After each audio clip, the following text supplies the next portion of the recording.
anu panglobana ahli neraka. Ya Allah ya Rabbi, korenganan sarwiti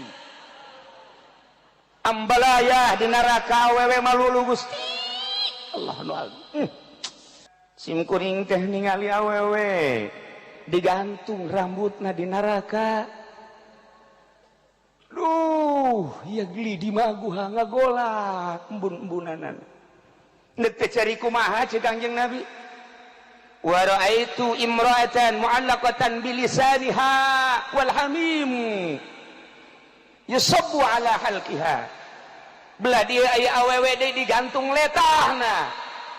Sementara cai panas dikucurkeun kana lak-lakanana. Dek teu kumaha cerikna. Wa raaitu imra'atan yusaddu rijlaha ila zadiha wa yadaha ila nasyatiha. Aya awewe anu digantung di talian di bagudet, sukuna datang ka susunat, leungeunna datang ka embun-embunanana. Wal malaikatu yadribuna rasaha, sementara malaikat nenggeulan sirahna di maqami aminan nar, maka pentungan tina seuneu. Deuk kumaha teh ceurik da Ali. Wa raaitu imra'atan wajhuha wajhu khinzir wa badanuha badanu himar. Aya awewe deui aneh, ari beungeut na ieu beungeut babi, aya awakna awak himar.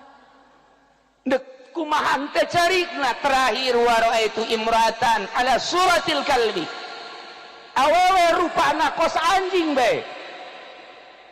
Kos anjing kumaha teu cerikna Ali. Taqamat Fatimatu, Siti Fatimah nangtung. Kemudian Siti Fatimah teh naros ka Kangjeng Rasul. Ma amaluna, dupi amal naon eta awewe sehingga yu'adzabna bi'adzabin syadid, disiksa anu pohara jasa ya Rasulullah. Awewe anu digantung buukna, kemudian dihandapna digarang make seuneu, ieu otakna embun-embunana ngagolak seuneu. Eta adalah umat simkuring awewe anu buukna rurundayan di hareupeun salaki, di hareupeun lalaki mana bae nu lain mahram. Ari eta anu digantung lisana ya Rasulullah. Cek Kangjeng Rasul, awewe anu digantung lisana, kemudian lak-lakana dicician ku cai panas. Fa innaha kanat tu'zi zaujaha.